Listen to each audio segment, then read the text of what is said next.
Hey y'all, I went to the Ladybird Wildflower Center fall native plant sale this weekend, and I was able to score 17 native plants that I'm super excited about. So I thought I would just share what I got, share my little plant haul, give y'all a little bit of information on the plants, and hopefully you'll find some time either to get out to the Wildflower Center or to any other locally owned native plant store and get some good stuff to plant. Here we go.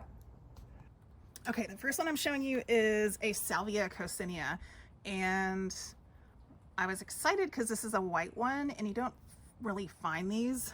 You're probably familiar with the regular red Salvia coccinea, which is also called scarlet sage or tropical sage. They've got these kind of heart-shaped leaves. They are perennials that bloom about March through November. They typically like more of like a shady or a part shady area, although they can take some sun. Mine definitely seem to do better in the shade. They are very attractive to pollinators, especially hummingbirds.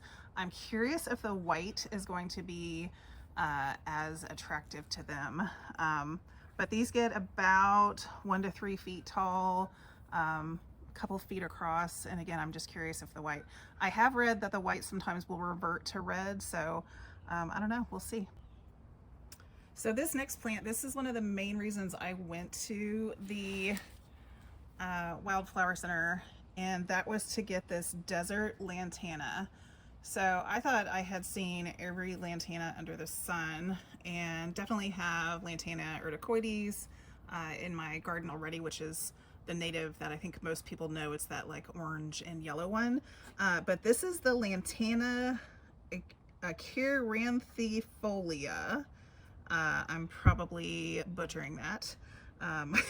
Latin class from high school is not really paying off, but this is a native pink lantana, and it gets bigger blooms than this, but this is what it's got right now. And I was so excited. I actually ended up getting 2. This is a little bit more of a trailing lantana than like the kind of mounding form of the urticoides. It gets about 18 inches to 3 feet tall, and it gets a spread of 3 to 4 feet. And it's got these lavender or violet flowers that come in clusters March through November. And I saw a picture of this a few weeks ago and I was just in love and was like, I need to get my hands on this. So hummingbirds, butterflies, all the pollinators love it, and like most lantana, the deer don't like it. So if you've got a deer issue, this could be a good choice for you if you could find it. Okay, next up I have my Senna lindheimeriana, or flowering Senna, yellow Senna. This is a perennial. It's deciduous. They get about 6 feet, and they've got these really pretty, I'm going to try to focus, these really pretty soft kind of gray-green foliage.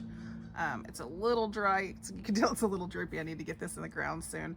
But these are just really pretty. They're just kind of have this like light, bright, airy look to them. They're really, really pretty, and they make a statement because they do get big, like 6 feet. They like sun. They can do part shade, but I've got a nice sunny spot that's going to be perfect for this. Okay, so now up, I was actually unfamiliar with this. This is a white plumbago. So you're probably familiar with the blue that is probably popping up all over yards that you're seeing, but this is our native white one. You can see it's got these little, I'm gonna try to get in here, these little star-shaped flowers that are just so cute. And it's also called Dr. Bush, but they get about 2 or 3 feet tall, and they flower May through November. It's cold tender in the northern part of Texas. It will do well in sun, part shade. Again, I've got like a good sunny spot I'm gonna put it. I've got a new bed that I'm putting in. I think it's gonna be perfect for it. But yeah, it's kind of like almost like a phlox, and you can see the little buds are going to be coming out on this, and the leaves have a little bit of purple on them. So I can't wait to see how this kind of fills out and looks once I get it in the ground. Okay, now I've got a Callilophus berlanderi. It's also called a square bud primrose, and it's a little dry, but these get little yellow flowers all over them. It's a ground cover, so they only get about a foot tall, like 12 to 18 inches tall, and then they get a spread of a couple of feet. And it's a great nectar source for butterflies and bees. The deer do really like it though, so if you've got deer, be aware of that. It only blooms March through July, but it does keep its leaves, and the leaves have kind of a, you know, like they're kind of that needle look to them. So as a ground cover, it's definitely going to add a little bit of interest. All right, up next I've got my rock penstemon, or Penstemon, however you properly pronounce it. This is another Texas native, of course, Penstemon brachyfolius. There's my little tag right there. And this gets sort of coral red flowers. It's a semi-evergreen perennial. I did get 2 of them. And I see a lot of Penstemon at nurseries, but Penstemon is a huge plant genus, so there are a lot of them that are not native to Texas, and you know, I'm fine with the non-natives as long as they're native to the US, but I wanted to just get these and see how they looked, see how they did in my garden. I do have some Gulf Penstemon that just didn't do great for me this year. I think they probably do better in Houston, where their native ranges. And I really like the color of these. It's got, you know, like I said, kind of that coral red color. Hummingbird magnet, and you know, they bloom May through October, so these are a great option. I'm gonna put these in my new bed as well. So, and they get about 18 inches tall too, so it's a good kind of lower border plant. Okay, this little guy is my heartleaf hibiscus, and it's the hibiscus martianus or martianus. I'm not really sure how to pronounce it, but it's also called the tulip del monte, but it's the heartleaf hibiscus. They get about 1 to 2 feet tall and wide, and they flower May through October, so very similar to that rock penstemon we just looked at. They are a short-lived perennial, and they can be cold tender north of our zone B, but likely may come back. It kind of, I guess, depends on how cold it gets. You never know with our winters these days. Okay, I showed you my Salvia coccinea, the white one, earlier, and then I got a Salvia coccinea, the red one. So these are pretty common, but they had such good prices, and I needed another one, so I just went ahead and got it. Again, these have red flowers. They bloom spring through fall. Huge hummingbird magnet. They get in that, you know, kind of 2 foot to 3 foot range, mounding, all of the good things. So Salvia coccinea. All right, I'm actually gonna go out on this one. It's a big old clump of grass. This is a Lindheimer muhly. It's also called big muhly, Muhlenberger lindheimeri. These get 4 to 5 feet tall and wide. And I wish I had gotten more, but I'm not exactly sure where I want to put it. I do want to try to incorporate more native grasses into my different garden areas, and I think I might put this over by my my shed in kind of a corner just to see how it does for me. But I have really tried to look for native grasses that don't go too crazy, so they're more clumping as opposed to spreading by seeds. And this should be pretty well behaved, and they're just beautiful. If you check out the picture, you can see it's got the beautiful seed heads, and they just really, really make an impact. So I think even though I only got one, it's still going to make an impact in the garden. It's a good, gets the seed heads that the birds like. It also provides shelter for, small animals. So birds and, I guess whatever kind of critters you have in your yard.